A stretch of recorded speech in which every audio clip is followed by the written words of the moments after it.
ouço que eles aceleram, passam à frente da caminhonete do meu avô e freiam de repente, obrigando-o a frear também. E eu vejo como eles abrem a porta e descem. Duas pessoas armadas apontaram armas longas para mim, onde eu estava de carona, dizendo o meu nome. E logo depois disso começam a se ouvir também gemidos, e depois pequenos gritos, e depois gritos de implorando pela vida, chorando e gritando.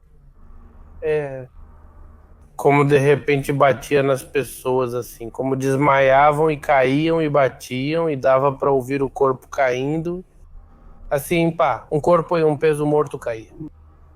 Eu estava totalmente aterrorizado, apenas mais um apavorado na cela, porque ouvir o que estão fazendo com ele, mas não ver e saber que você pode ser o próximo. Acho que isso foi uma das piores coisas que senti lá. Algo horrível. Isso foi com as outras 3 pessoas que vi morrer. Fizeram o mesmo com as 3. Mesma dinâmica. Esfaquear na boca do estômago, no pescoço e chutá-los até morrer. O que dá raiva nessas situações é que no dia seguinte, nas notícias e nos jornais, apareciam 3 mortos. Mortos em briga no presídio de Topo Chico. E o que tinha acontecido ali, mataram eles na observação, arrastaram até os banheiros da observação e deixaram lá para que fossem encontrados, para o corpo médico forense chegar e tudo mais. As prisões ou centros penitenciários costumam ser o último lugar onde qualquer um imaginaria estar. Porém, as histórias nesses muros são pesadelos que marcam para sempre quem sobrevive para contá-las. Hoje vamos conversar com Carlos Bernal, cujas decisões o levaram a passar um tempo em uma das prisões mais perigosas da América Latina. Olá, boa tarde, eu sou Carlos Bernal. Quero contar para vocês sobre uma situação que vivi há alguns anos. Começando primeiro pelo meu antecedente familiar. Eu venho de um núcleo familiar de 4 pessoas. Somos 4, pai, mãe, irmão e irmão. Uma família bem comum, eu diria, dentro do tradicional mexicano, bem comum. Eu realmente não tive nenhuma carência na minha infância, nada disso, né? Eu diria que foi algo bastante normal. Quando eu tinha mais ou menos uns 13 anos, 12, 13 anos mais ou menos, meus pais se separaram e eu fiquei sob a tutela dos meus avós, morando na casa dos meus avós, junto com meu irmão. Para isso, meus pais se separaram, foram morar em outro lugar, então eu fiquei sob a tutela dos meus avós. A partir, eu acho, dessa situação, eu começo a... Isso eu só percebo depois de adulto, identificar o que me faltou quando eu era criança. Mas eu acho que não consegui viver bem a separação da minha família, não entendi direito quando era criança. Então eu fiz o que acho que muitos de nós, quando jovens, fazemos, que foi me refugiar com as pessoas que eu conheci na rua, amigos da rua com quem eu começava a jogar futebol. Acho que isso, somado à idade, quando a gente já começa a querer sair para festas, conhecer mais coisas, já sem aquele impedimento ou permissão, que é o que os pais dão, esse tipo de figura. Então comecei a conhecer pessoas mais velhas que eu, pessoas que faziam coisas diferentes das que eu fazia. Eu era muito esportista, sempre estive nos esportes, sempre estive estudando, sempre fazendo o normal, o que um jovem tem que fazer. Com o tempo, quanto mais eu me afastava da minha família, do meu núcleo, mais tempo eu passava na rua.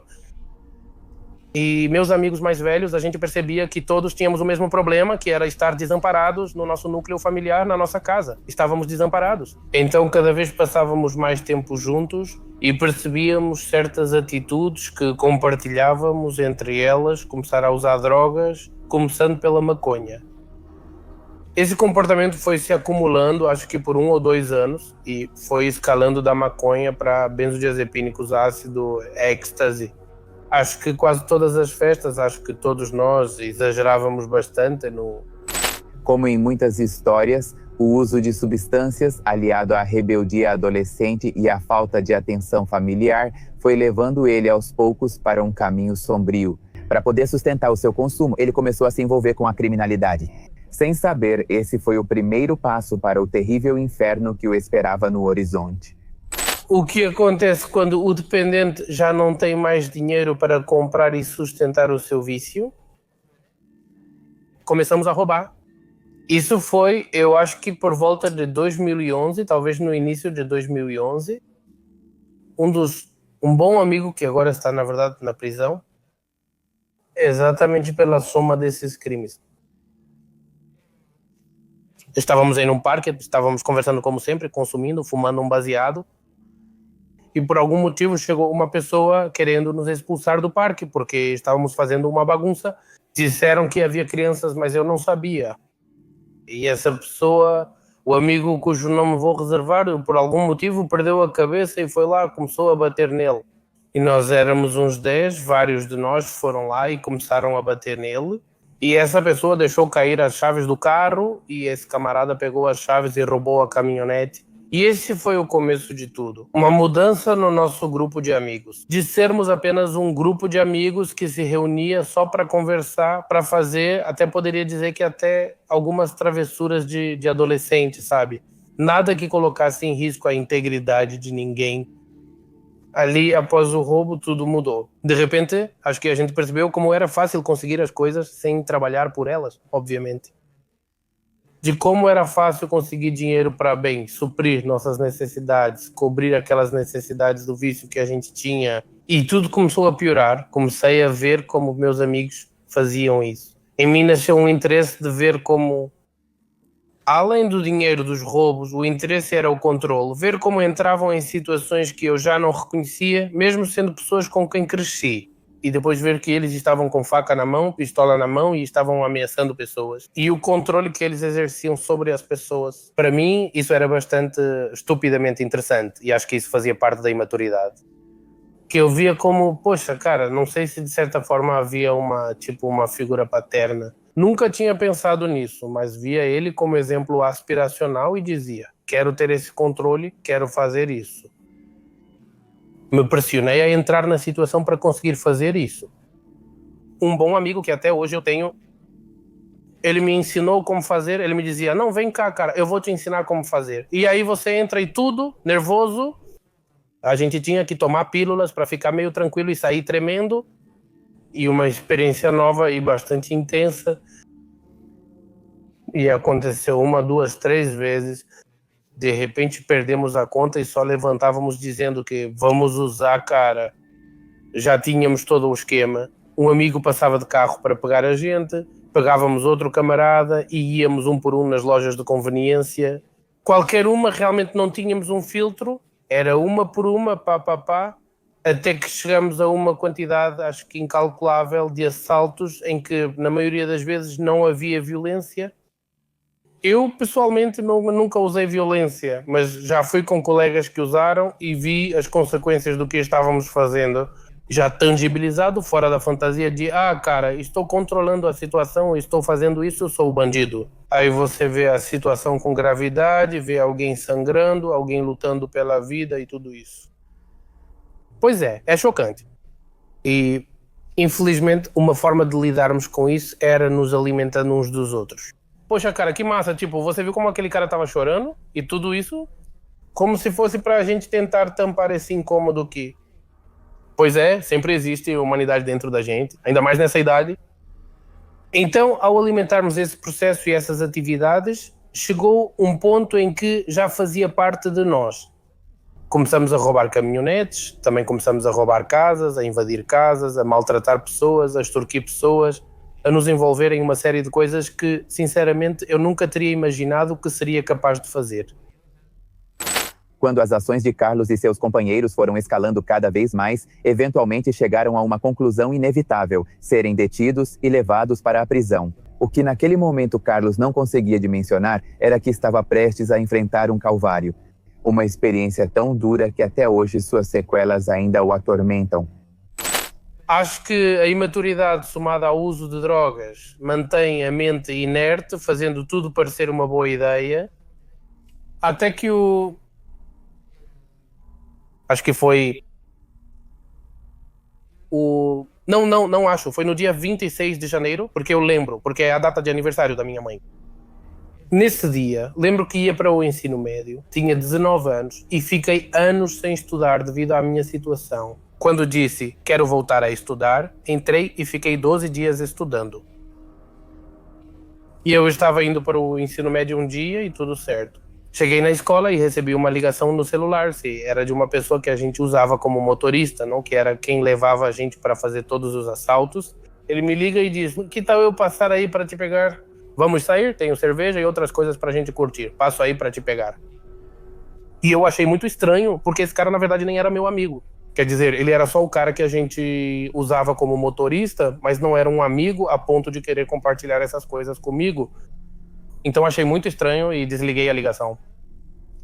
E até com os amigos com quem eu estava, falei, cara, que estranho esse cara. Achei muito esquisito, suspeito, e ele ficava me ligando sem parar. E aí, passo aí pra te pegar, cara? Onde você está? Eu dizia, não, cara, estou no ensino médio. Mas falava que estava em outro lugar, ele não sabia onde eu realmente estava. No fim, só restou a suspeita. Tudo ficou estranho, porque ele está me ligando.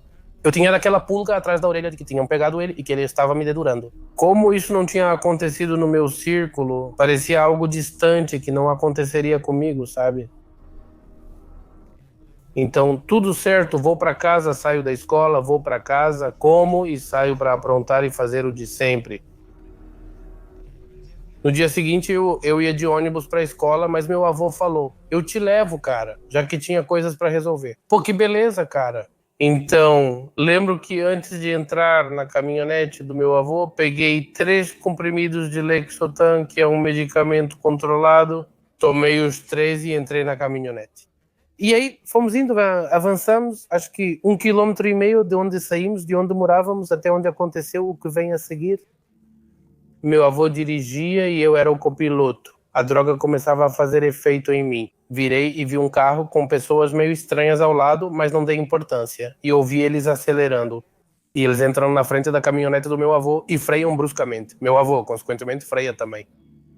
E vejo como eles abrem a porta e descem 2 pessoas com armas longas apontando para o carona, onde eu estava, apontando para mim, dizendo o meu nome.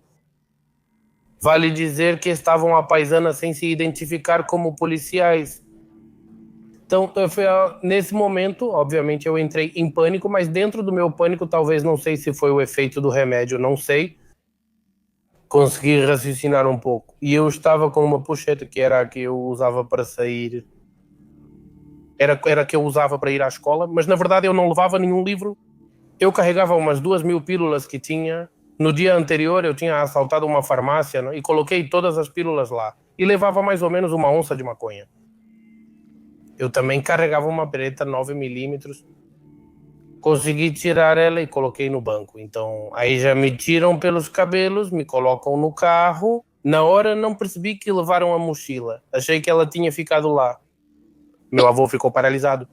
Então eles me colocam no... Era um carro do ministério, aí me colocam dentro, me colocam um capuz. Eu só ouvia frases como, já te fedi, enquanto apanhava, não via nada. Já nessa altura, pelo que eu sabia, pelo que estavam me acusando dos roubos e tal, eu já imaginei que era a polícia, não que eram bandidos. Eles não teriam nada para me falar sobre esse assunto.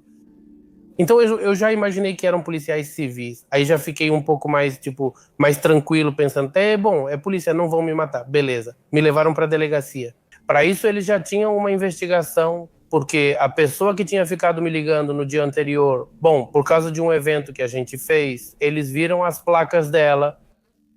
Essa pessoa foi até a casa dela e foi presa. Essa pessoa entregou todas as informações sobre todos nós. E o primeiro que foi pego ali foi ele e logo em seguida eu. Me prendem e já me levam para uma... Na verdade, não sei se foi para a Zona Sul, não tenho certeza, porque eu estava muito intoxicado. E passaram algumas horas e depois chegou outro colega também com quem fazíamos esses eventos e uma amiga também que também estava roubando com a gente. Roubos bem simples, roubos de lojas de conveniência. Nada muito... que você dissesse, caramba, que pesado, né? A arma eu tinha comprado por meio de uns amigos de amigos, que eram amigos, bandidos já bem mais velhos que a gente. Acho que eles já tinham, naquela época, uns 35, 40 anos. Era uma arma toda velha e toda feia, mas servia para o que eu precisava. Então, já na ministerial, né, eles juntaram as 3 pessoas, éramos 2 homens e uma mulher. Aí eles já começam a falar pra gente, não, sabe de uma coisa? Pô, já era, deu tudo errado essa parada, cara. Aí minha família chega, já começam a perguntar, mas qual é o problema? Minha família até então não sabia o que eu fazia. Como eu vivia fora de casa, Eles não sabiam que eu usava drogas, nem que eu roubava, nada disso. Eu só chegava de repente com garrafas de álcool e coisas assim, dizendo que tinham me dado de presente em eventos, tudo mentira. Então, para minha família, foi um choque ver como na delegacia mostravam para eles vídeo após vídeo meu, com diferentes roupas, facas e pistolas. Acho que essa foi uma das vezes que mais partiu minha alma, ver minha família sofrer a primeira consequência das minhas mentiras nesse nível de gravidade. E já também. Bom, aí já nos disseram que a prisão era inevitável, pelo menos enquanto durasse o processo. E eu tenho um familiar que trabalhou muito tempo na segurança pública e, consequentemente, nós sabíamos o que acontecia dentro do presídio, não é? Ou seja, era um segredo aberto, mas sabíamos, estávamos conscientes de tudo o que acontecia. Então começou o terror de que porra, cara, o que vai acontecer agora que eu chegar lá? E o medo, será que é verdade tudo o que dizem? Como é que vai ser para mim? Eu estava consciente de que tinham me pegado com droga, que não era da galera que controlava lá dentro da prisão. E aí começa todo o inferno mental. Além disso, nos cúmplices com quem eu estava, vou chamá-los assim, não tínhamos comunicação, não sabíamos como combinar o que falar ou não fomos totalmente no escuro. Então, ok. Eles começam a tentar nos investigar, a fazer perguntas sobre outras pessoas que também apareciam nos mesmos vídeos com a gente. Já tínhamos uma ideia do que eles buscavam e como isso poderia ser usado contra nós. Então decidimos ficar quietos. Era melhor para a gente ter amigos lá fora, obviamente, do que ser dedo duro e entregar alguém, quando sabemos perfeitamente que é melhor ter amigos lá fora do que inimigos aqui dentro. Então, dito isso, os próprios policiais perceberam que a gente tinha certo conhecimento de algumas coisas, aí começaram a tentar nos enganar. Não, cara, vocês já vão sair, não deu nada. A família de vocês já resolveu, não teve problema. Só isso, agora mesmo. Daqui vamos levar vocês para um lugar onde vão tirar suas digitais. Então, vocês vão ficar fichados, isso sim. Mas vocês já vão embora. Só tocam piano, fazem o que pedirem e vão embora. A família dele já sabe e tal. Falei, que massa, e já comemorava na delegacia. Lembro que eu estava com os outros 2 cúmplices na parte de trás de um carro e já estávamos conversando. Tipo, eu não acredito, cara, isso vai ser só um susto, que massa, velho. E não, é só sair e fazer de novo, que massa. Já estávamos mais experientes, ainda achávamos isso, né, ingenuamente. Então eles nos levam para um lugar, aí nos fazem descer. Eu, para falar a verdade, nunca tinha conhecido o presídio, nunca tinha estado perto do presídio, nem nada, nem daquela área, nada. Então eles nos colocam em um lugar, já nos fazem descer, tiram a gente estava de algemas e correntes nos pés, eles tiram, nos colocam em um lugar tipo administrativo. Eles perguntam, e aí qual é a sua? E para isso eram militares que estavam pegando esses dados da gente, eram pessoas vestidas de militares, não eram carcereiros nem civis, era uniforme militar. Então eu disse, ok, é o processo que os ministeriais me informaram. Dados digitais e para fora, ok. No final, eu, até sorrindo, esperava talvez aprender a lição. E chegou a uma porta metálica grande, já pegam todos os meus dados. Era uma fila grande de um monte de caras e chego até a porta e quando ela se abre, escuto, começo a ver um monte de gente, tipo, todo mundo gesticulando, fazendo barulho, não sei, uma bagunça mesmo. E começo a olhar para trás e vejo uns prédios e vi gente correndo, com pacotes na mão e tudo mais. Eu falei, ué, que porra é essa? Eu falei, que bairro é esse? Caramba, não reconheço isso. Nunca imaginei que era o presídio. Um malandro chega e diz, ei, você vem cá, e já me pega. Falei, cara, que porra é essa? Eles me levaram para observação no presídio de Topo Chico. Você entra, passa pela guarda, à direita fica observação e na frente as rondas e outras coisas. E me levam para a direita para observação, onde vão todos os recém-chegados. Então me levam para lá e eu já começo a ver. Bem, todas as pessoas. Beliches, uma em cima da outra, assim, em um lugar de 2 andares, se não me engano, 2 andares. E aí é onde começo meio que a perceber, tipo, uai, isso... será que é ou não é? Eu ainda meio que, não sei se na negação. Ou talvez fosse porque eu estava muito pilhado, pra falar a verdade, não sei. Talvez uma combinação dos dois. Então chegam uns malandros e falam, ei, sobe pro 2º andar. Para isso, Eu estava com meu colega homem, a colega com quem entrei, mulher, ela foi separada e levada para o setor feminino. Então a gente não viu ela naquele momento. Conversava com meu comparsa, e aí, cara, que porra é essa? O que tá acontecendo? Disseram que logo vamos embora, acho que é o processo normal, já vem buscar a gente, né? Então tá bom. O presídio do Topo Chico era uma prisão estadual em Monterrey, Nuevo León, México. Com o tempo, ganhou a reputação de ser uma das prisões mais violentas e temidas de toda a América Latina. Dentro de seus muros, o crime organizado impunha regras e exercia controle quase total, restando pouco espaço para a lei.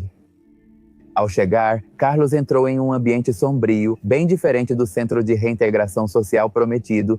Em vez disso, ele se deparou com um ambiente marcado pela tortura, miséria e violência, elementos que não eram exceção, mas sim a rotina diária.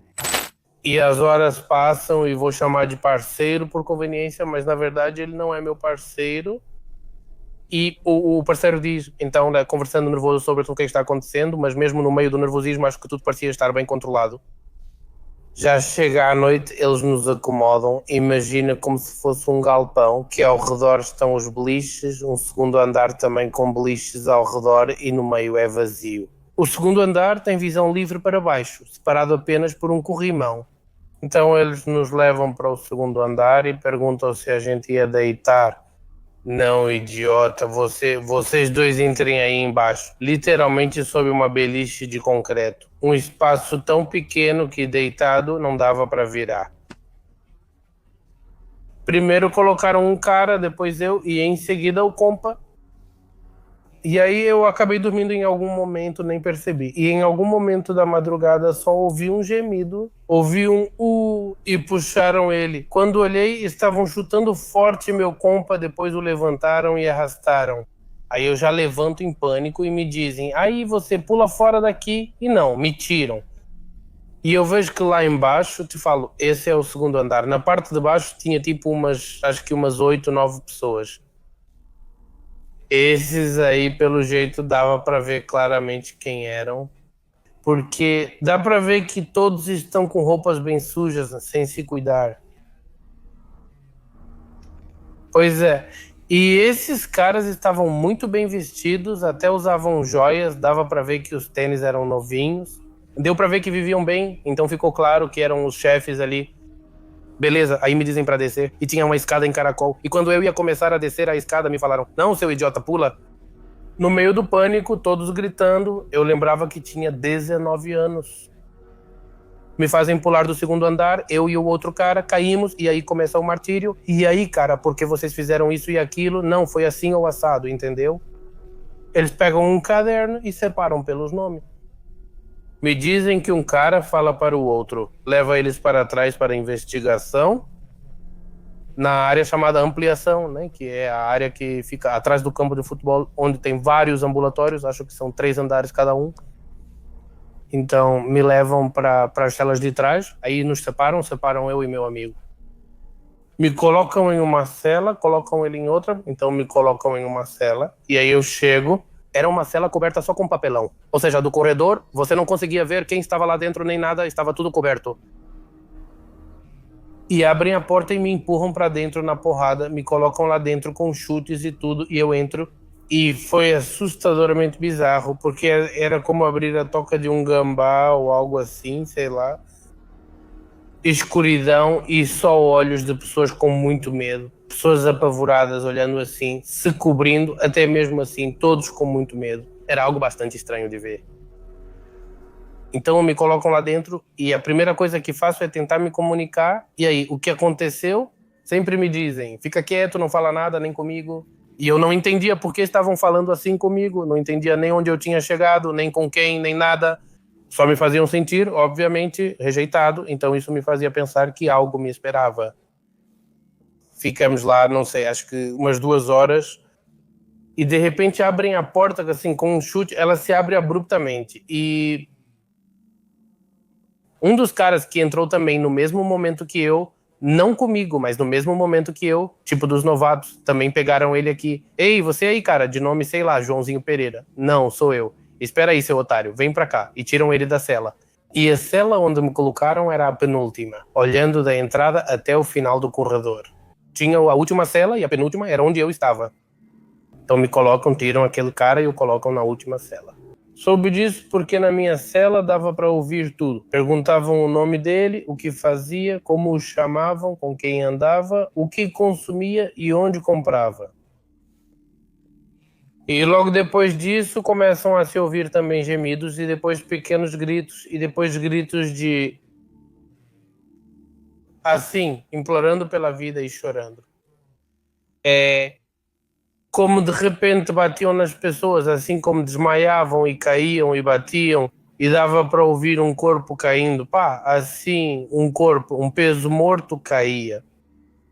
Eu estava completamente aterrorizado, apenas mais um na cela. Porque nós ouvir o que estão fazendo com alguém, mas não ver e saber que você pode ser o próximo eu acho, uma das piores coisas que senti ali. E como o prognóstico dizia, aquele cara de repente foi jogado na cela arrastado e chamaram o meu nome. Vamos ver, Carlos Bernal, quem é? E começa o tremor, a voz falha, o pânico e o coração acelerado. Eu sentia que ia ter um infarto, cara, de tanto medo. Enfim, me tiram dali, me colocam em outra cela e nas celas desse lugar tinham 2 beliches de cada lado, de 2 andares, e no meio ficava um corredorzinho bem pequeno. Então tinha 2 caras sentados nesse beliche, 2 do outro lado e alguns em pé aqui atrás. Eles chegam, eu fico em pé e eles me encaram. E aí, seu otário, por que não se ajoelha? E aí eles começam a me bater, eu acabo caindo de joelhos, me amarram por trás, amarram meus pulsos. E aí começou o que eles chamam de investigação, que é meramente... Bem, eles te perguntam absolutamente tudo. Isso com o intuito de... Essa é uma conclusão minha. Isso com o intuito de saber que tipo de pessoa ou que personalidade você tem. Porque realmente tudo o que eles vão te perguntar, eles já sabem. Essas informações, desde que você está na ministerial, desde que estão coletando todos os seus dados nos tribunais e tudo isso, esses arquivos são repassados para eles. E quando você entra com eles, eles já sabem perfeitamente onde você mora, como você se chama, como te chamam, com quem você anda, com que crime te pegaram, quais drogas, tudo eles sabiam. Então, eu no começo quis ser o espertinho, pensei, eu me considerava um bom mentiroso, e com o medo, obviamente você tem que dar a atuação da sua vida, e estando ali ajoelhado, tipo, vamos lá, cara, como você se chama? O que você faz? O que sua família faz? Isso e aquilo, né? Bom, eu me chamo Carlos, me chamam de Chino. Eu consumo isso e aquilo. Mas eu sou só consumidor, cara. Um monte de mentiras. Me perguntam sobre meus pais, sobre o meu endereço, onde eu morava. E por um tempo eu morei no bairro Sierra Ventana, que é considerado um bairro popular, então eu aleguei que ainda morava lá. E isso era por causa da mensalidade, né? Para que não soubessem, tipo, onde eu morava, se minha família tinha carros, era por causa desse tipo de coisa. Então, já foi, acho que 1 hora de perguntas e respostas, obviamente, com suas respectivas porradas. Percebi claramente que aquele homem era o poderoso, já que era visível, um senhor de idade, cujo nome prefiro omitir. Parecia que com um jaleco ele poderia ser médico. Um senhor caucasiano, cabelo branco, aparência distinta. Depois percebi que era uma pessoa distinta. Falava 4 idiomas e se representava sozinho. Se não estivesse ali nessas circunstâncias, poderia-se dizer que era uma pessoa admirável em termos acadêmicos. Então essa pessoa me diz, ok, você já me respondeu tudo isso. E pega um caderno e me diz, então quem é a pessoa que chamam assim, que mora desse jeito, que anda com esses caras, que sempre está numa caminhonete dessa marca, dessa cor? E aí, cara, a cueca caiu no chão, assim, e começou o tag. Então você é mentiroso, seu desgraçado. Vamos tirar as coisas de você à força? Já vimos que é mentirosinho. E começou por um martírio, toda a tortura. Aí a tortura ficou mais pesada, que eram então os sacos na cabeça. O que eu mencionei da múmia, que era quando te enrolavam do pé ao pescoço, te colocavam inclinado e com panos com água e óleo assim no rosto, até você sentir que estava morrendo. Ao tentar respirar, você engole água e começa a tossir. E por causa da densidade do óleo, o fato de não se misturar torna tudo ainda pior quando está saindo pelo seu nariz. Uma sensação completamente horrível, desesperadora. Então passaram-se as horas de todos os jogos desse tipo e termina a primeira noite. Me levavam para a minha cela. Tudo bem, dentro do possível, claro. As pessoas na mesma cela começaram a conversar comigo e a gente bateu papo. E aí percebi que a dinâmica era que ninguém podia conversar com os novatos, nem falar nada, nem dar água, nem nada disso. Porque como eles estão prestes a ser torturados, se você der água para eles, eles podem se romper por dentro. Quando forem espancados, eles se rompem. Isso foi algo que eu também vi acontecer. Então, ok, eu começo a conversar com as pessoas, já percebo em que situação estou, que aquela cela é uma cela de pessoas castigadas, que pessoas castigadas são chamadas assim os recém-chegados, que têm que pagar uma taxa para que os próprios caras dali não fiquem batendo neles. Essa é a forma de pressão. Você me dá dinheiro e eu te deixo em paz, paro de bater. Se não me der dinheiro, vou te bater todo dia até você pagar. Qual é a forma de pagamento? De madrugada eles chegam com telefones. Olha, liga para sua família e diz que teve um ferido de outro caso que não quer levar para a justiça, quer resolver com dinheiro. Então se vira aí, cara, você diz quanto dinheiro?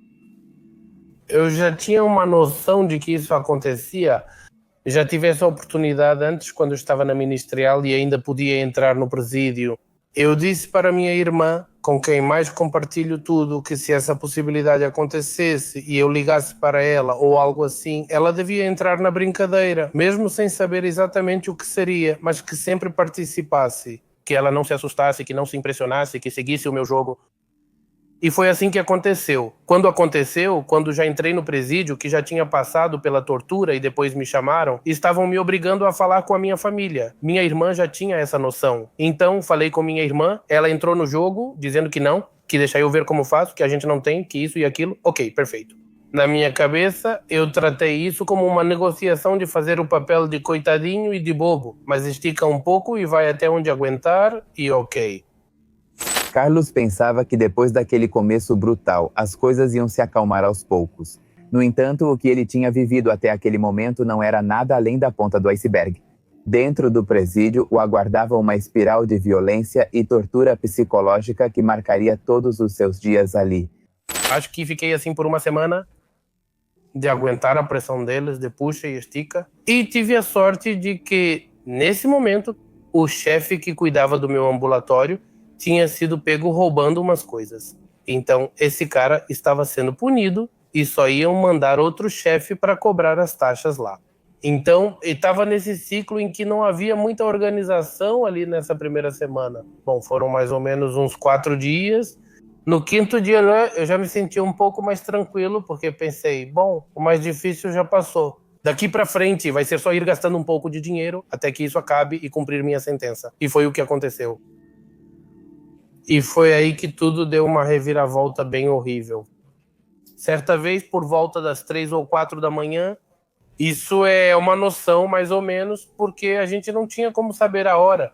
Percebi isso porque os guardas dos Zetas já dormiam e a música havia parado, indicando que já era mais de 1 ou 2 da manhã. Então chegaram uns caras que pareciam muito piores do que os que estavam me batendo ali, pareciam... É muito estranho, porque eu acho que existe algum tipo de aura de pessoas que você realmente olha e vê atrás dos olhos que são pessoas más, pessoas que gostam de fazer o mal, pessoas com uma aura assustadora, maligna. É um pouco difícil de explicar, mas aquelas pessoas que vieram atrás de mim naquela hora tinham uma aura como se fossem hienas, algo ruim, oportunista, horrível. Então eles vêm atrás de mim, vendam meus olhos e me levam andando. Eu estava no ambulatório A5, que ficava lá no fundo, então eles me vendaram e me seguraram assim, não me amarraram, mas te seguram como policial pelos 2 braços. Então, eu só tinha uma noção do caminho da entrada até o ambulatório e de volta. Era a única noção que eu tinha. Eu não conhecia mais nada do presídio. Então eu começo a descer escadas e começo a me sentir assim, então eu sigo em frente e de repente chego a um lugar, tiram minha venda e tudo isso. Durante todo o caminho, eles iam me dizendo, não, cara, já era pra você. O que você fez, moleque? O que você fez, cara? Vão te matar. Já era. O que aconteceu, cara? E eu estava cheio de medo.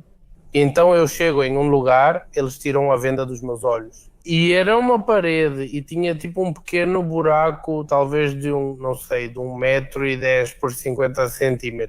Um buraquinho. Eles tinham feito isso, me disseram, baixa, eu me abaixei e me empurraram e eu cheguei. Isso eu só soube depois. Para um lugar chamado Rondim 3, onde mantinham os chefes mais feios, horríveis e perigosos. Então eles me levam para lá.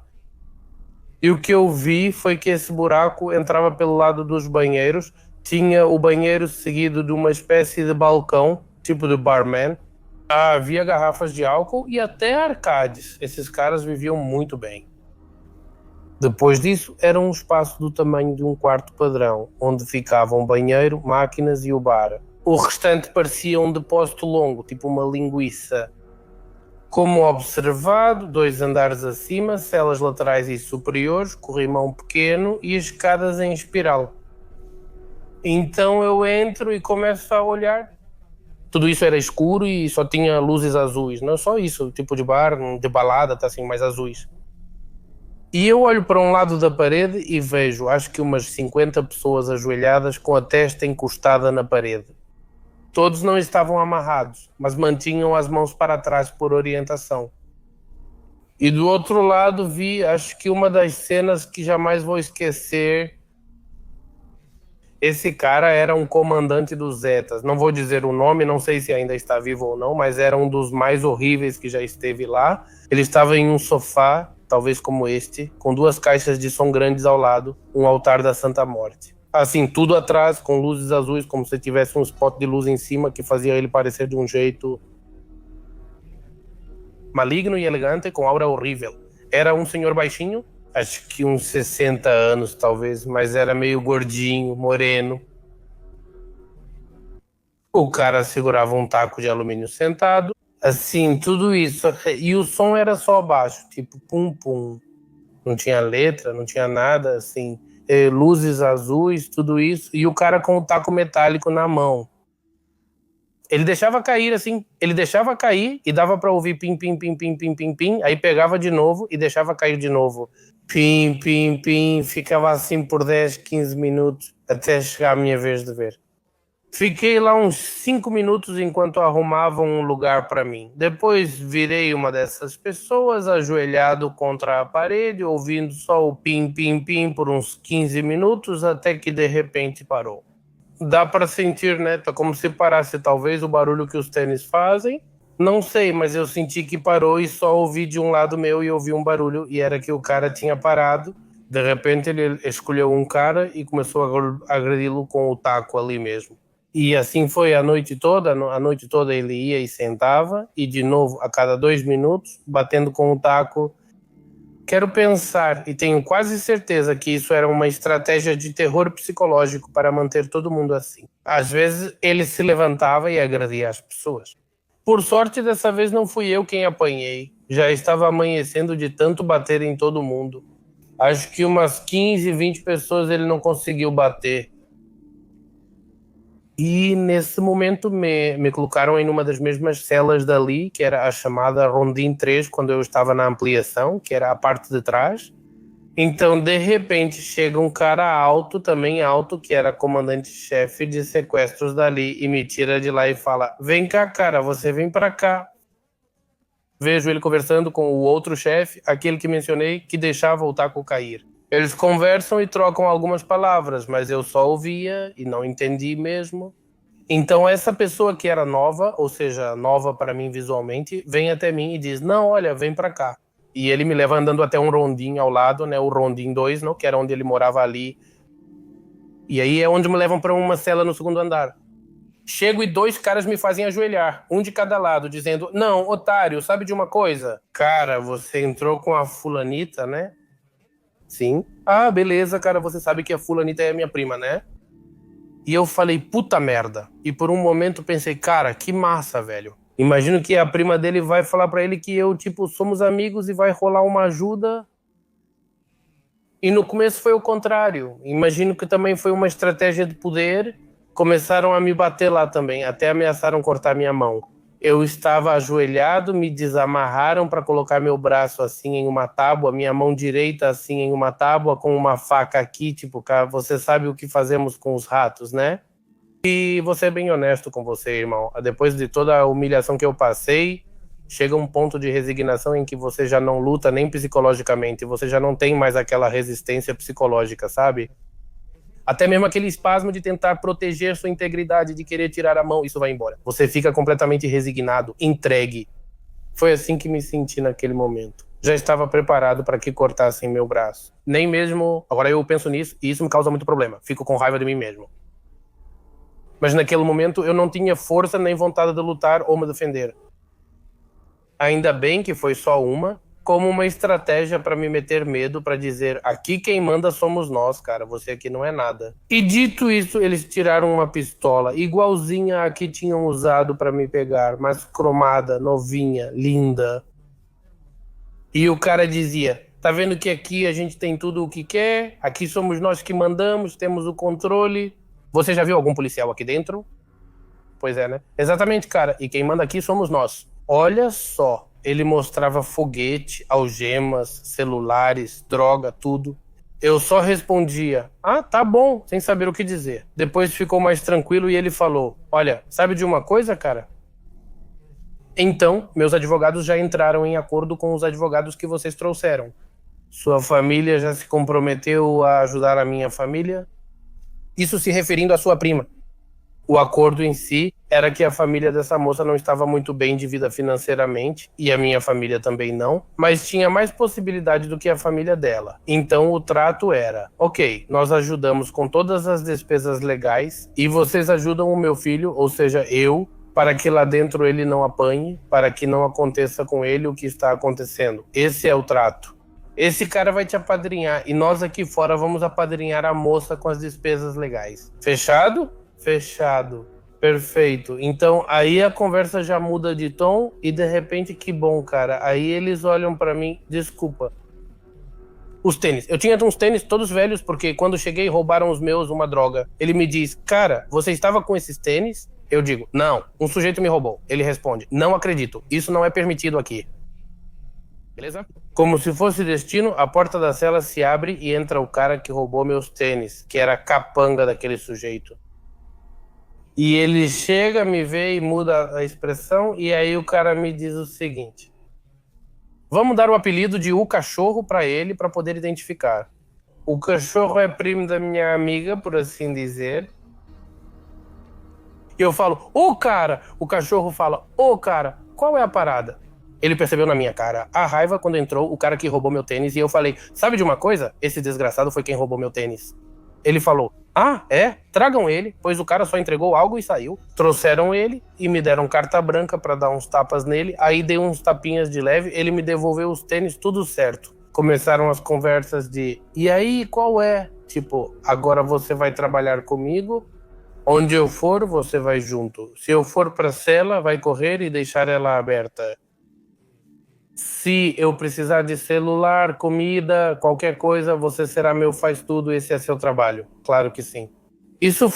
Tudo isso que estou te contando, foi no mesmo dia à noite, a gente dormiu, lembro bem, dormimos assistindo O Rei Leão. Para mim foi algo muito estranho, porque era o lugar mais amaldiçoado em que já estive, cheio de terror.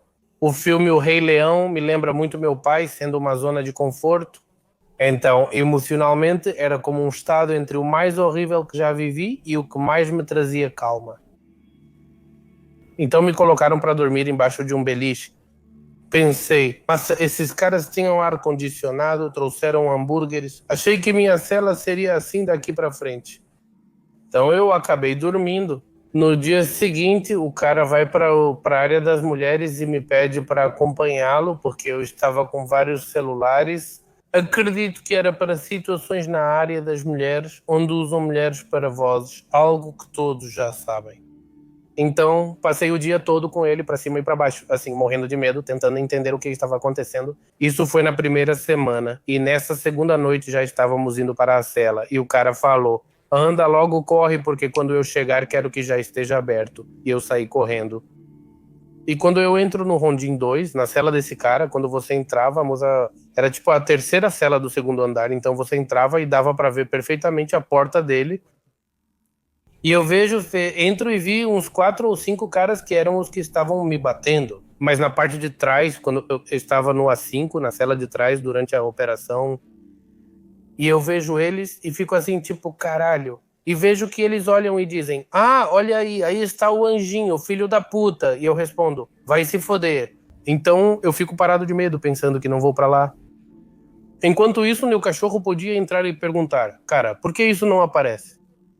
É possível ouvir eles conversando. E aí, cara, você trouxe esse garoto? Nada disso, o pai tá bravo, procuramos ele desde ontem, falando várias coisas. Aí esse cara sobe, eu também, e começa a conversa. O problema foi que quando esse cara foi, ele mandou gente às 3 da manhã pra me acordar e me ajudar. E ele não fez isso da maneira certa, no sentido de que deveria ter pedido permissão ao comandante que estava lá, porque deu 5 ou 6 da manhã e, na hora que pediram a lista, eu não estava. Começaram a me procurar e eu não estava em nenhuma lista. Então surgiu o problema. Onde está esse moleque? E na lista, de novo à tarde, e eu não apareci, então todo mundo estava me procurando, já com raiva. Então, aí me encontram, já avisam ao chefe que eu estava na parte de trás. Ele fala para o cachorro, cara, pô, eu me ferrei por você. Você vai colocar a mão no fogo pelo moleque? E o cachorro falou, não, chefe, leva ele embora. É que esse cara estava ajudando minha prima, mas não, leva ele embora. E aí eu percebi o quão pouco respeito eles tinham por esse cara também. Aí o chefe começou a falar, sim, cara, mas sua prima também é uma puta do caralho. Ela também quer ficar por aí, não tô nem aí. Agora você vai mandar ela pra minha cela e o caralho. E aí me levam pra parte de trás de novo, mas já me levam com um tipo de repulsa. Como se eu tivesse sido o cara que pediu o favor, quando, na verdade, eu não pedi. Tipo, eu teria ficado muito grato se tivesse funcionado, teria sido ótimo. Fizeram de um jeito ruim. Já estavam dizendo, esse viadinho, esse bundão foi pedir ajuda. Então pegaram pesado comigo mesmo, tipo, ah, é viadinho, mas você tá ficando com a prima desse cara e você acha que aqui é... Pra gente esse cara não é nada, esse cara não é ninguém aqui, mano. Aqui ele é só meu, faz tudo. E aí começam as torturas, as piores. Já era todo dia, horas e horas e várias vezes. E o problema era que não eram esses caras que me torturavam pela cota. E depois, por causa desse problema, o Pero ficou em maus termos com vários chefes. Ele foi repreendido, levou uma bronca e perdeu o comando do ambulatório. Então, esse cara também fazia festas e toda vez que ficava bêbado, o cabra vinha e me provocava. Os caras iam até minha cela à noite, me levavam para as celas que esse cara controlava e me davam surra a noite toda. O rosto, assim, dentro de tambores de água. Eles tinham rolos de sacos, daqueles de plástico. Acho que uma das piores vezes foi quando me levaram junto com o cúmplice com quem eu tinha entrado. E acho que essa foi a primeira vez que eu vi, depois que nos separaram. Foi a primeira vez que eu vi. E começaram a nos bater, dava para ver claramente que era uma tortura por diversão. Eles não buscavam objetivo, dinheiro ou algo assim. Só queriam saber quem estava pegando minha prima, seus filhos da puta. E então começavam as brigas. E honestamente, o relacionamento que eu tinha com essa pessoa, com essa garota, era muito novo. Era uma amizade e não havia nenhum relacionamento emocional, nem sequer um relacionamento sexual. Ou seja, não havia esse tipo de assunto no nosso relacionamento. Literalmente, era só festa, curtição, sabe? E só isso. Então o meu cúmplice sabia perfeitamente que eu não tinha nada a ver com essa garota. Isso não tinha nada a ver, te digo, nem emocional, nem sexual, nada além de droga, certo? E eu acho que passaram umas 2 horas que estavam batendo na gente ali e parece que o cara já não aguentava mais. E eu estava algemado porque quando colocavam um saco em mim, eu me debatia muito. Às vezes eu conseguia me soltar e enfiava os dedos no saco, rasgando-o. Então me amarraram e também amarraram o camarada, né? Então de repente começaram a bater nele, porque eles meio que revezavam, primeiro em mim, depois nele e vice-versa. Numa dessas perguntaram, aí cara, já se poupa da surra. Quem está transando com a minha prima? E o cara, sabendo que não era eu, também não o culpa, né? Porque o nível de pressão e de dor, eu acho que é algo que justificaria a mentira. E assim, de repente, ele levantou a cabeça e viu o cara que estava perguntando e depois virou e me viu. Eu estava ali do lado. E sim, ele me olhou de canto de olho porque abaixou o olhar e apontou para mim. Assim, E aí foi quando todos os outros caras diziam: ah, não disse que não, otário, não disse que não. Olha, esse cara, já levem ele para trás para a cela dele. E aquele rolo de plástico que te falei, eles acabaram comigo a noite toda com ele.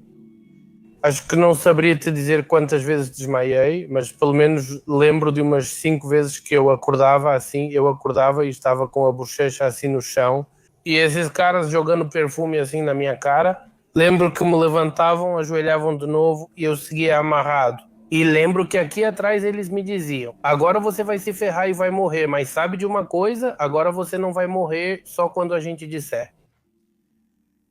E, bom, eu realmente achei que eles queriam me matar. Depois entendi que não era prático por vários motivos. Mas eles abusavam bastante comigo, com sacos e choques. Também assim, os cabos conectados à eletricidade. Aqui nas têmporas, nos testículos, cara, em qualquer lugar, assim, por bastante tempo, de uma atrás da outra, atrás da outra, atrás da outra. E também ficar ouvindo. Eu acho que parte do que te afeta muito psicologicamente é que enquanto você está passando por isso, você ouve que ao lado estão fazendo coisas iguais ou até piores com outras pessoas, talvez, e você escuta os gritos, o pavor. E tem um grito muito, muito estranho que eu classificaria como o grito de quando você já está morrendo, que é um grito desconfortável. É engraçado, um grito desafinado e estranho. Quando fiz isso, eu sentia que estava morrendo. E quando ouvi isso, era de pessoas que achavam que sabiam que iam morrer ou já estavam partindo.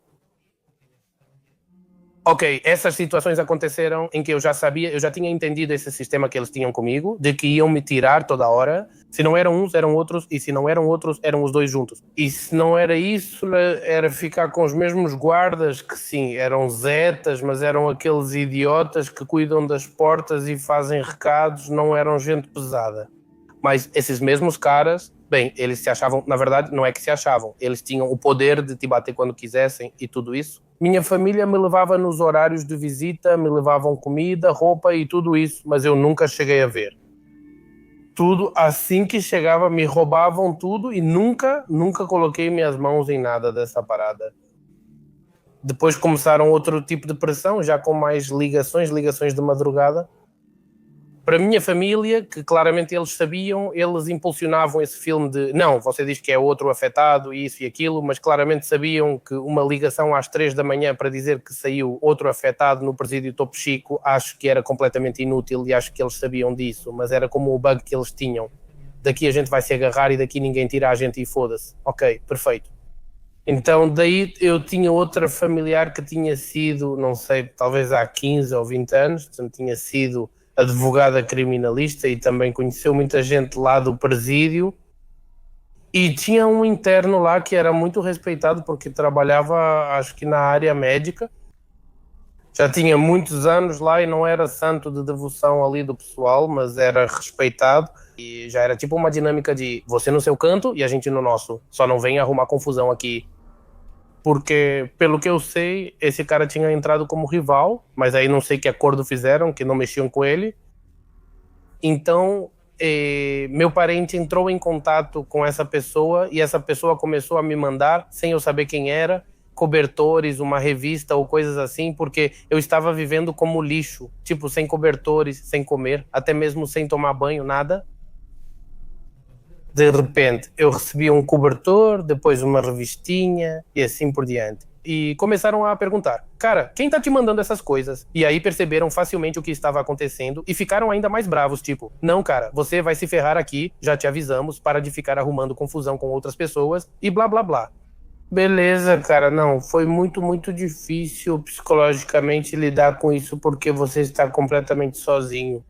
E quando você encontra um pouquinho de algo que te faça sentir protegido ou sentir que faz parte de algo, de novo, pum, tiram isso de você, tiram de novo. E até que em uma dessas vezes, na minha cela, porque acho que a cada alguns dias iam colocando mais gente nova, dos que passavam da delegacia para o Topo Chico e de lá colocavam eles em diferentes celas. Então, em uma dessas vezes, entrou uma pessoa e essa pessoa, eu já tinha visto ela nos corredores, no corredor normal, do lado de fora da minha cela. Quando eu saía, pedia permissão para ir ao banheiro, eu via ele sentado ali e quando chegava à noite, o chefe, esse senhor que eu te falei que era o chefe, não? Que parecia muito, muito bem arrumado, assim, muito inteligente. Os caras estavam sempre conversando juntos e falavam em inglês, falavam em português, falavam em mandarim. Eu achava isso tão interessante que passava a noite ouvindo e observando, também para saber como estava o ecossistema ali. Isso caso eu ouvisse que iam vir bater na gente.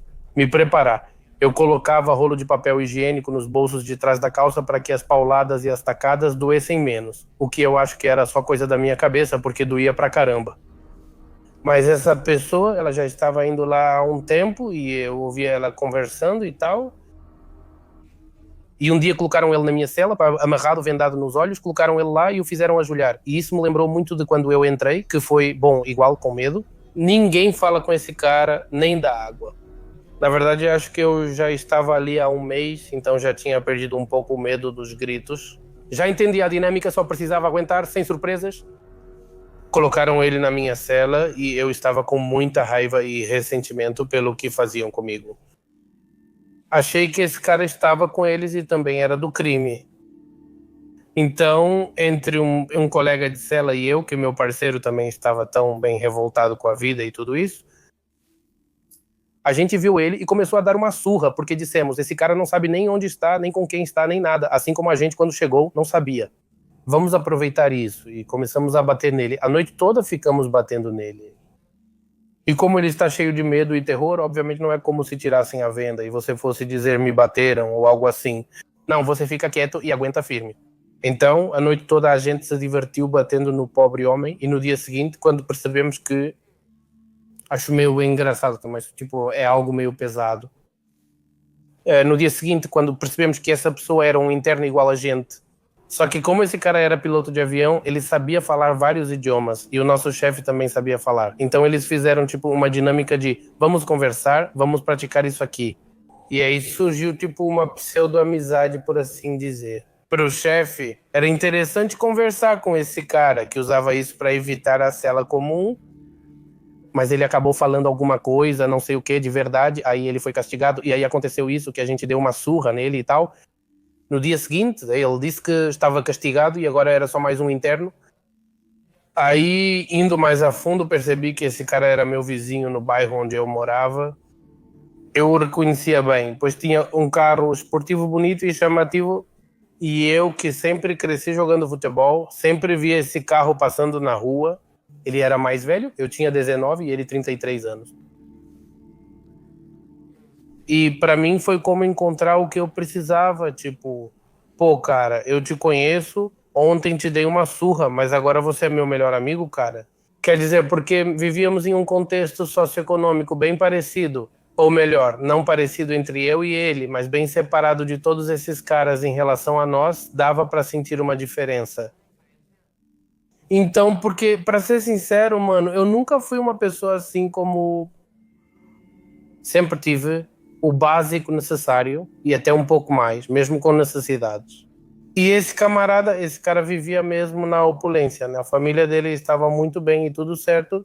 Então, pra mim, ver algo que era mais próximo de mim do que as outras histórias, que era tipo, não, cara, eu de verdade matei um cara porque não tinha o que comer e tal. Quer dizer, eu não conseguia me identificar com essas histórias porque nunca tinha vivido isso e nem tinha visto de perto. Quer dizer, eu até tinha amigos que roubavam e já tinham esfaqueado gente e coisas assim, mas não, realmente uma separação da humanidade muito forte de... Eu me lembro que me contavam como cortavam cabeças e diziam, não, cara, você pega pelo... Se estiver vivo, diziam, pelo cabelo, e se estiver morto, você pega, enfia a mão na boca dele e mete a faca. E explicavam como saía um líquido amarelo, que era assim, tipo da gordura, e os sons que as pessoas faziam ao morrer. O gorgolejo ocorre quando alguém se afoga com o próprio sangue. E foi só depois, acho que depois do primeiro mês, quando passa tudo isso, que é chocante, aí começa a curiosidade, de verdade, de perguntar, e a zoeira. Como assim, cara? Sério mesmo? Isso.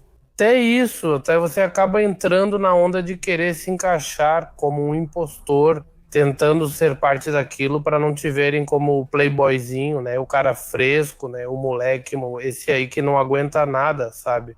Então, como Fazer parte dessa história também era bancar o durão de sim, cara, você esquartejou um cara, aquele ali esquartejou 10, olha só. E eu por dentro pensando, caramba, mano, não acredito.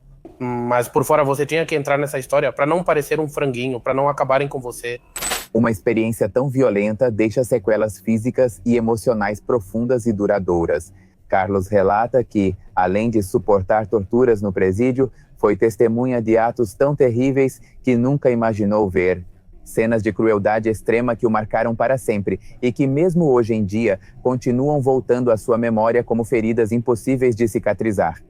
Também nas experiências que vivi lá, acabei vendo coisas muito horríveis, coisas que mudaram a minha vida, porque eu digo, não sei vocês, não sei o seu público. Ao falar de pessoas que morrem, acho que aqui no México é bastante comum conhecer ou viver algo assim, de alguém que teve a vida tirada. No meu caso, eu nem vivi isso de forma bem indireta, né? Estando lá, na primeira vez que vi alguém morrer, foi como eu te disse há alguns minutos. Uma pessoa recém-chegada recebeu água e tomou bastante, pois durante agressões e medo intenso, a boca fica muito seca, talvez pela adrenalina, não sei ao certo, mas deram água e ele bebeu bastante. E quando começou a tortura, começaram a bater nele no corpo e acho que estouraram alguma coisa dentro dele, imagino eu, porque a pessoa caiu tendo convulsões. Fora da minha cela, ela estava coberta de papelão. E aí, curioso, eu ia lá e mexia um pouco no papelão e ficava olhando para ver o que estava acontecendo. E eu vi como estavam batendo nele e como essa pessoa caiu com a bochecha no chão. Pá! Ele começou a convulsionar e a cuspir sangue e os próprios zetas que estavam lá tiravam sarro dele. Olha, esse cara já morreu, não é possível, porra, né? Então, olha, levem ele para lá e digam que foi uma briga. Essa foi a primeira pessoa que vi morrer ali, que foi a verdade. Foi coisa de uma noite. Talvez você fique impactado com o som que o corpo faz, quase com sangue e tudo isso.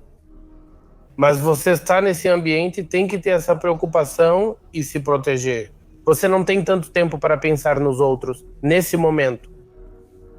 Então, essa foi a primeira vez. E depois, por algum motivo que, na verdade, eu não entendi, me colocaram de novo em observação, como se eu estivesse...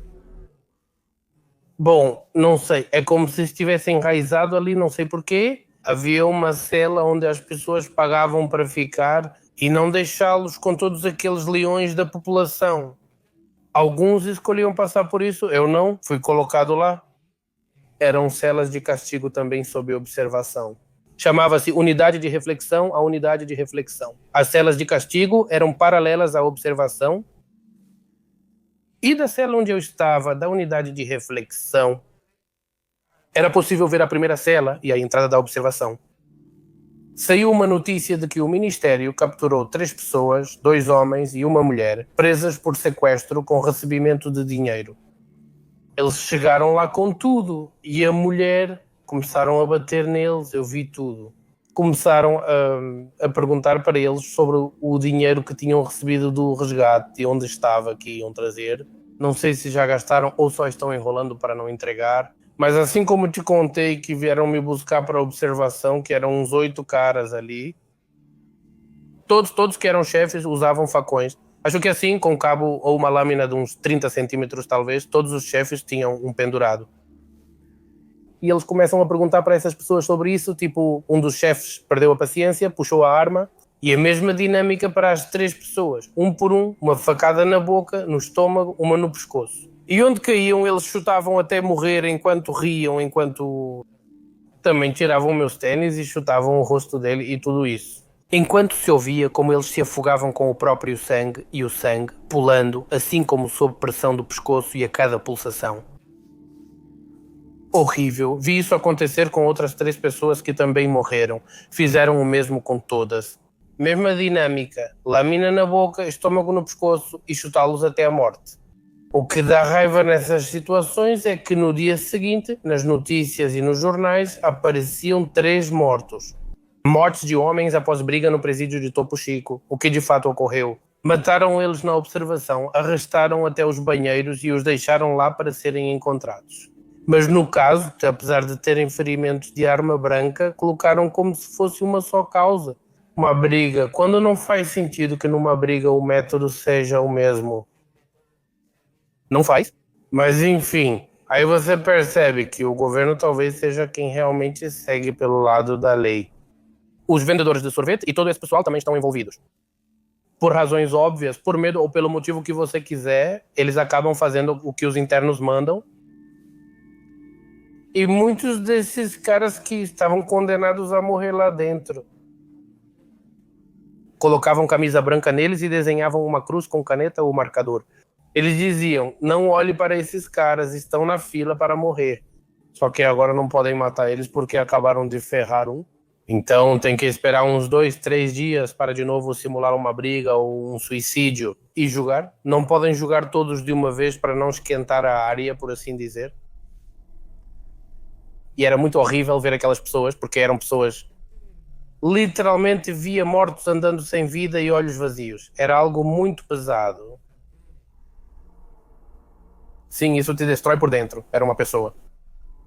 Já em um estado completamente entregue, totalmente resignado, já como se fosse um trapo indo e vindo, só isso. Também aconteceu de eu ver, e em uma das noites, acho que uma das noites mais tranquilas, de repente vinham me tirar de madrugada. Desta vez não era para me baterem, agora iam com uma escova de dentes e 3, 4 pares de tênis em cima do cara, limpa eles e daqui a pouco eu trago um taco em cima do cara. Eu morria de fome sempre, então de madrugada lá estou eu limpando os malditos tênis com uma escovinha. E de repente começo a ouvir gritos, uma bagunça, e eu olho para o corredor e vejo que estão descendo um velhote que tinha chegado naquela mesma noite. Ele chegou, levaram uma surra nele, colocaram ele no quarto dele, quer dizer, na cela dele. E depois de algumas horas isso acontece e eles o tiram assim, carregando entre vários, com um lençol no pescoço, onde o velhote não aguentou a pressão e se enforcou. E para mim isso foi como um divisor de águas sobre a força de vontade que a pessoa tem quando quer morrer. Porque na beliche era como um degrau, 2 degraus de metal. Assim, do tubo, e aí você chega na de cima, esse cara ele amarrou um lençol lá em cima e colocou o peito do pé no último degrau e se deixou cair para morrer ali. Ou seja, ele me disse que no desespero o instinto de sobrevivência faz você agir ou se debater para se livrar disso. Ou não é tão fácil simplesmente se entregar, não vou fazer nada pela minha vida quando eu tenho o controle de poder me levantar e parar de me enforcar. Não, esse cara levou até as últimas consequências e morreu. Ele foi enforcado e pode parecer ruim, mas lembra desenho animado, roxo com a língua de fora, como se a língua dele ficasse mais comprida e você visse ela assim para fora. Só faltavam os xizinhos nos olhos do senhor para parecer um desenho animado. Sim, eu acabei dividindo cela, acho que com as pessoas mais importantes, com um cara que eles chamavam de árabe, não? Que era um cara de Tamaulipas, que esse cara tinha roubado caminhões da Senda. E ele metralhou, matou e queimou cerca de 60 pessoas. E era muito estranho, porque esse cara dividiu cela comigo por uma semana e ao conversar com ele, só pela aparência ele já parecia bandido. Moreno, todo tatuado, inclusive no rosto. Tinha nariz grande, traços árabes, pele morena, sobrancelhas e cílios longos como os chineses. Por um lado, não sei, acho que uns 50 anos, o desgraçado. Acho que ele só conseguiu matar todas aquelas pessoas porque tinha uma arma. Sem ela, um tapa bastava para afastá-lo. Com esse cara, e era muito estranho conversar com ele porque ele não falava com uma gíria de rua de bandido. Ele realmente falava, assim como estamos conversando agora, mas sim, como se fosse algo distante. Não sei se é algum tipo de sociopatia. No que ele contava, ele falava sem nenhum tipo de remorso, como se sentisse que não tinha feito nada de errado. Assim, sem culpa, sem nada que o envergonhasse, nada, nem mesmo algo que o incomodasse. Orgulho não, pois havia outro grupo que fazia boas ações. Babaca. Se fosse, ele diria, eu sou o mais malvado, o mais durão. Essa é a personalidade dele. Outros eram do tipo não, pois nada os envergonhava de falar sobre o que fizeram. E esse cara, parecia que ele não percebia o mal que fez, como se nem tivesse nascido. Também fiquei com um cara que se chamava Agostinho, chamavam ele de Tim, que foi o primeiro quando aconteceu o motim em Apodaca. Pois no Topo Chico ficou tudo feio, porque antes de acontecer o motim, aqui já tinham-nos avisado um dos de azulejos que eu tinha comprado lá. Porque de repente minha família, ao me levar comida ou algo assim, me passava dinheiro, colocavam, não sei. Meu chefe colocava 100 pesos na minha mão, me entregava um pote e aí eu já sabia. Então eu pegava por baixo, pegava o dinheiro e no caminho da área dos advogados até o fundo, onde era a minha cela, todo esse caminho eu ia falando pro cara, pro guarda que me levava, mano, na moral, meu chefe me deu 100 conto, mano. E aí?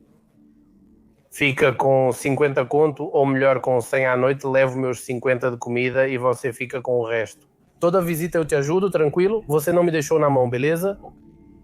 Então, aqueles cara que eu tinha meio que comprado, mano, às vezes eles davam uma força. Na real, às vezes ajudavam, mas muitas vezes era...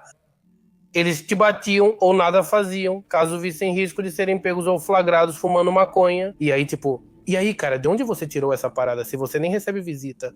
E aí te colocavam na cruz de novo e vinha na surra de novo. E voltando ao assunto do motim, aquele cara que eu te falei que eu tinha comprado, quando, um dia antes de acontecer o motim de Apodaca, eles chegaram com a gente na minha cela de castigados. Éramos uns 20, mais ou menos. Hein? E nos disseram que esse cara, hein? Vai rolar um problema em Apodaca e muito provavelmente aqui também vai ter outro problema. Cara, e vocês, cabritos, serão os primeiros a morrer, pois não pode haver irregularidades aqui? Vão aparecer, matar vocês e alegar que foi uma briga ou grande motim. E para que a culpa fique aqui, sem chegar aos chefes. Então, na minha cela não tinha nada, só tinha uma janela que estava pintada de preto, mas era tipo de acrílico, não era vidro, era tipo acrílico, assim, um plástico duro. E esse cara trouxe pra gente uma camisa assim, velha, cheia de sangue, e eu brinquei com ela. Quebrem ela quando ouvirem os gritos, quebrem a janela e façam pontas com isso. Se defendam, pois eles vão atacar e matar todos. Organizem-se, alguns na porta, outros em outras posições.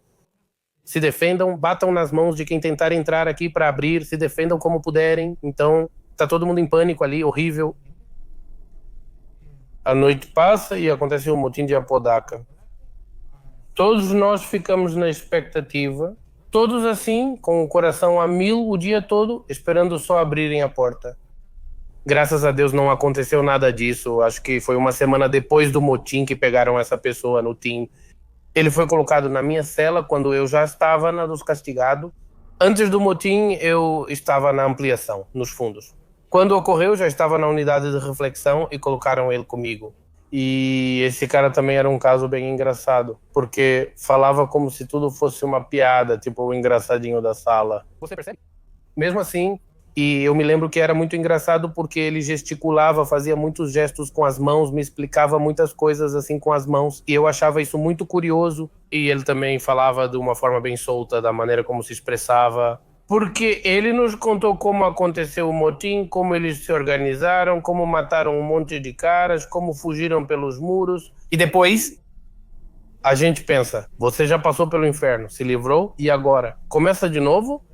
E não, o cara saiu e logo se apresentou a um chefe. Foi tipo no dia seguinte, eles sequestraram algumas pessoas. Esse cara mantinha eles em uma casa, batendo neles e ainda se tocava, cara, onde eles estavam dando uma surra neles aí. E de repente começam a se ouvir sirenes e tal. Quando eu olhei, vi um colega meu correndo, jogando aerofuzil e tal, e eu fui pego e agora estamos aqui.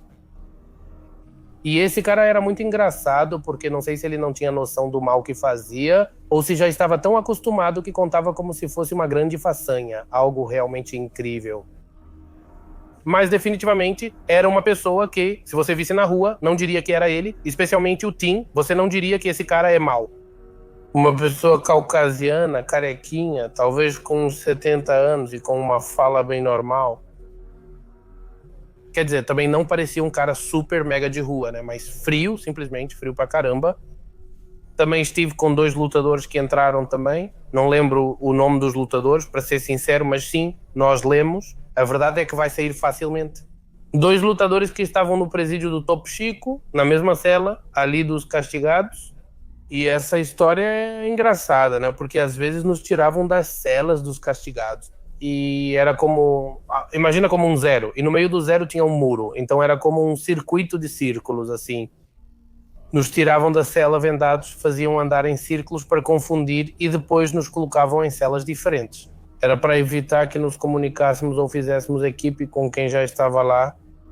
Então, numa dessas, me colocam só eu numa cela com os 2 lutadores. E aí eu vejo os caras naturalmente com corpo de lutador.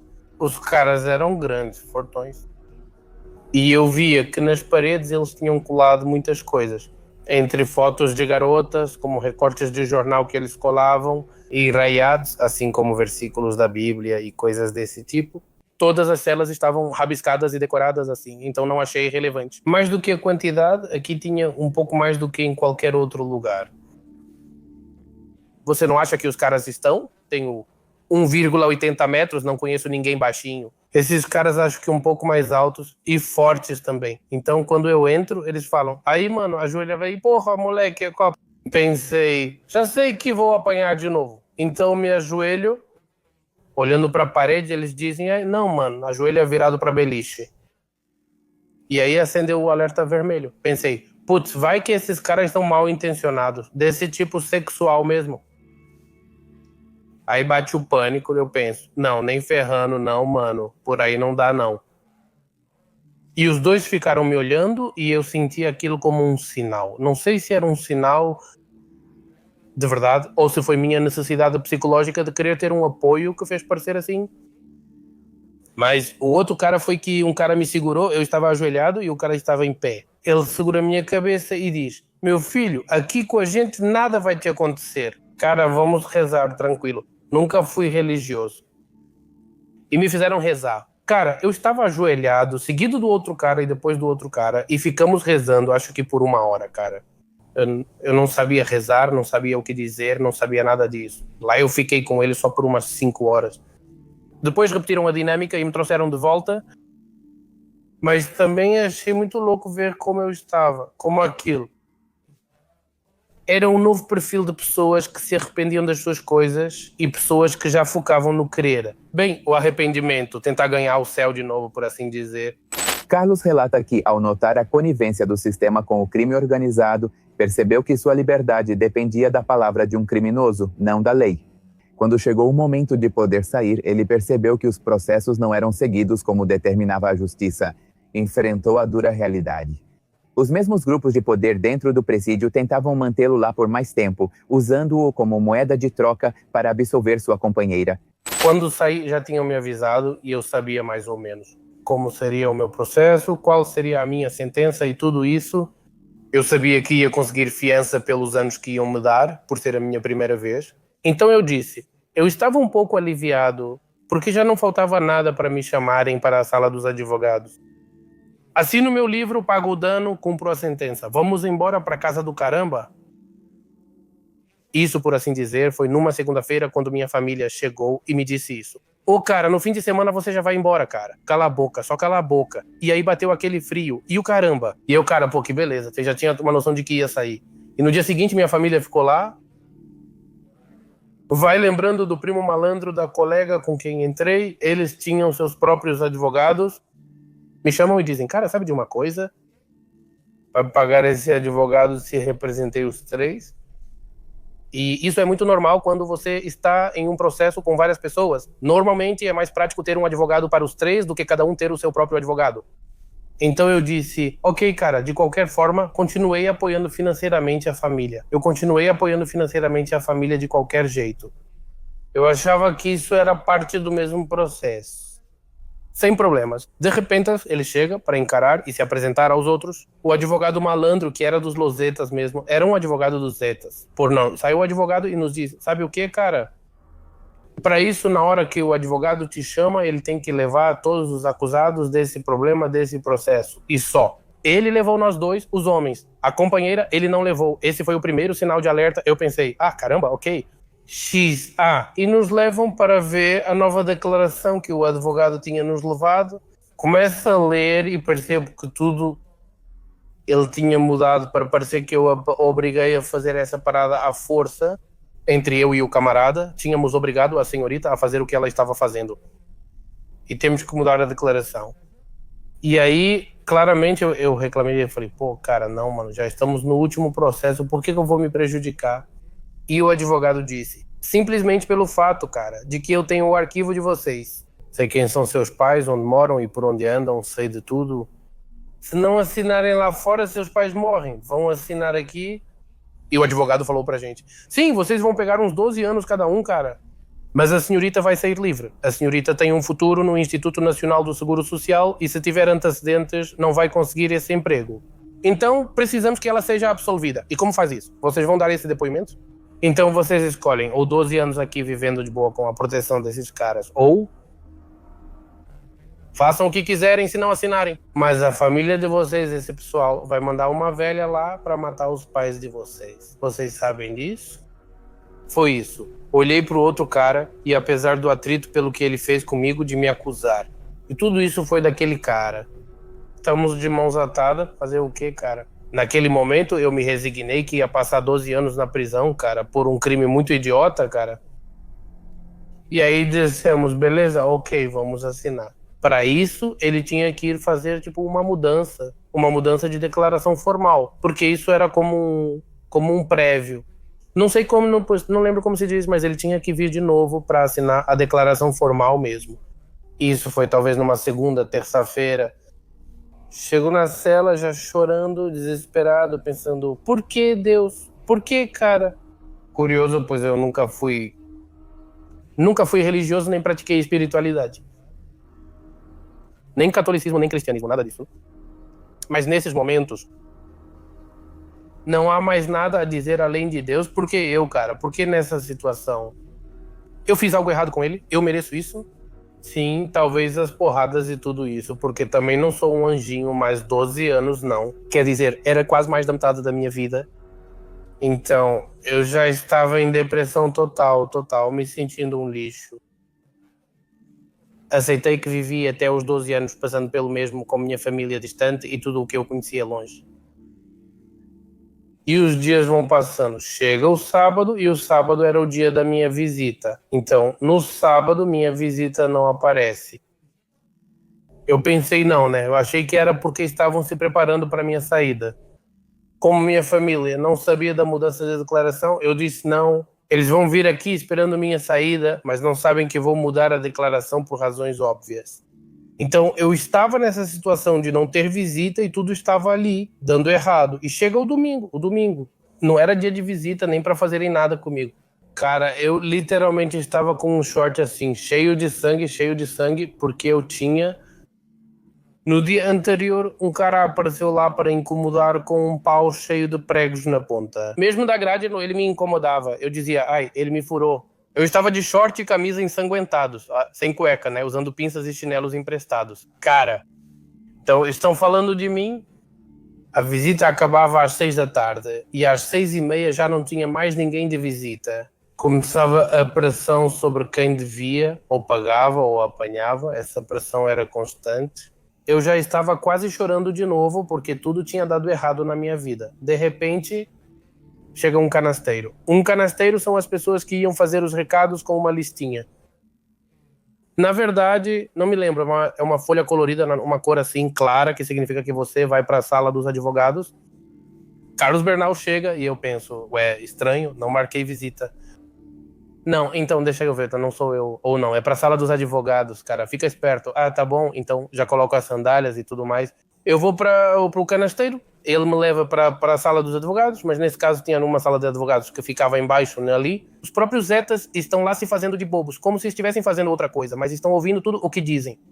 Tem uma nos tribunais lá em cima. Se precisarem te levar, você entra pela porta da guarda e sobe alguns andares. Lá é o tribunal, onde só há advogados e guardas. E aí?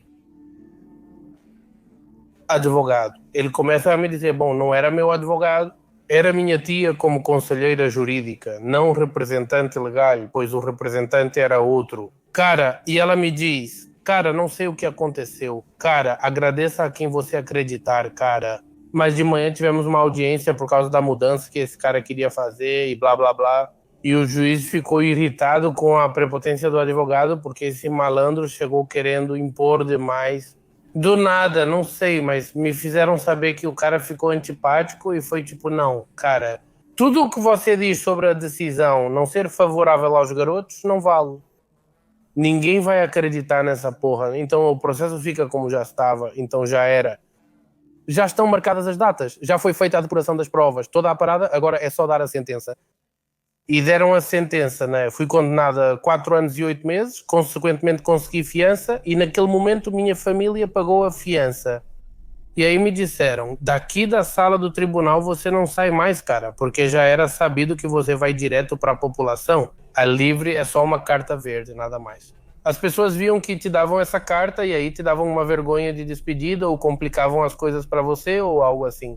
Como minha família sabia disso, decidiu evitar o processo e pagou uma taxa extra para que me deixassem na sala dos advogados. Bom, a mim e aos outros colegas na sala dos advogados. Então foi aí que um desabar de lágrimas, de estar aceitando 12 anos de prisão, aí algo aconteceu, por agora, o destino, que foi aí que quase me tornei religioso. De dizer, cara, se não foi Deus, quem foi? Por que foi? Quer dizer, porque eu vivi, porque eu estaria me acostumando ao inferno, e depois de aceitar o inferno, algo fora do seu controle, dizem, não, cara, sair é uma oportunidade, foi assim que senti. Nova para minha vida, de verdade. E esse foi o dia em que me deram um livro e eu lembro muito das palavras, que acho que essas palavras são clichê, porque já ouvi várias vezes. Ao sair, tiraram minhas digitais novamente para verificar se eu não tinha crimes ou processos pendentes. Tudo certo. E o último guarda, porque você passa por vários filtros, e o último guarda, antes de ir até o portão, era uma mulher. E ela me disse, meu filho, tudo isso, enquanto ela me segurava assim pelas costas, ela me disse, meu filho, tudo isso já passou, já foi. Não olhe para trás, não olhe para trás. Todo esse problema você não vai viver de novo. Viva a sua vida como você sente que deve vivê-la. Agradeça por ter sua saúde e sua integridade. Para sair andando daqui, ele me diz daqui. Isso nunca aconteceu, meu filho. Viva a sua vida e não olhe para trás. Essa foi a última coisa que eu vi. E me arrependo de que nem levei tão a sério que nem sequer olhei para ver o rosto da carcereira. Isso talvez seja a última coisa da qual me arrependo, mas as palavras dela ainda ecoam em mim até hoje. Bastante. A mensagem que Carlos quer deixar bem clara para os jovens que hoje podem estar em uma situação parecida com a que ele viveu é que não desperdicem sua vida com atos que não vão trazer nada de bom. Ele pede que valorizem o que realmente importa, que é a saúde, a liberdade e a família, porque uma vez que você entra em um presídio, você perde tudo.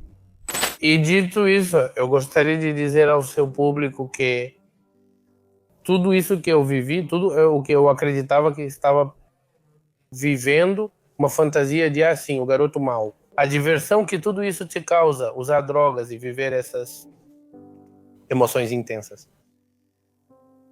Percebi em todos os níveis que não valeu a pena. Que o que eu sempre quis era o que eu já tinha, que era a minha família, que nunca me faltou. O básico que eu tinha potencial para eu expandir para o lado que eu quisesse. E eu, infelizmente, e pelas amizades com quem me envolvi, seguimos por um caminho onde eu não quero me interpretar mal. Ainda convivo com muitos desses amigos que também mudaram. São pessoas admiráveis que passaram pelo inferno e hoje são muito produtivas. É um luxo poder dizer que conservo essas amizades. Mas acho que todos nós poderíamos ter evitado esse processo doloroso, né? Porque todos passamos por um processo assim, em momentos diferentes. Nada daquilo de ruim, do que eu achava que fazia um homem, ou daquele agir que eu acreditava que me definia, nada disso valeu a pena. Minha família, minha irmã e meus pais sempre estiveram ao meu lado, dentro das possibilidades deles. Meus amigos, eles acompanharam minha família em todo o processo e ao sair tive sempre o apoio deles. Então eu não sabia o que eu estava procurando, mas o que eu realmente gostaria de destacar é que não há problemas sem solução.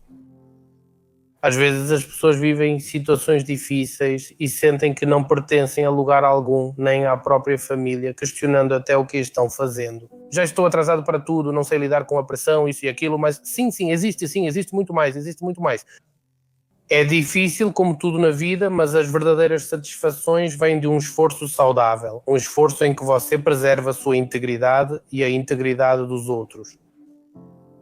Eu diria ao seu público para serem mais conscientes de suas ações, que sejam bastante gratos pelo que têm e que tenham percepção do futuro. A vida não termina no seu problema, a vida começa e é aí que a gente se constrói como pessoa. E daí pode surgir algo que pode ser um futuro muito bonito. Peçam apoio quando sentirem necessidade. Isso é atitude de homem, cavalheiro e boa pessoa. Saber reconhecer quando se precisa de apoio, saber valorizar a pessoa que te estende a mão. E é isso. Eu gostaria, acho, de concluir com isso, dizer ao público que se esforcem muito para serem pessoas de bem, para manterem o coração puro, porque do outro lado está muito difícil e não vale absolutamente nada a pena. Eu gostaria de mandar um abraço para minha futura esposa Greta, para um dos meus colegas lá, de Zelda, para o Bon Church, que é um cavalheiro, e esse cara, tomara que no futuro você possa trazê-lo aqui também. Ele tem muito a ensinar e seria isso. Obrigado pelo tempo e teu passo. Se você chegou até este ponto do vídeo, seria de grande ajuda se você se inscrevesse tanto neste canal quanto no secundário, que você encontra como Muito Mais Mistérios, by Pepe Mistério. E também, se você quiser aparecer em um desses vídeos, se quiser contar uma história ou buscar justiça, escreva para correio pepemistério.com.mx. No Facebook sou Pepe Mistério e no Instagram Pepe Mistério Documentários ou Pepe Mistério MX.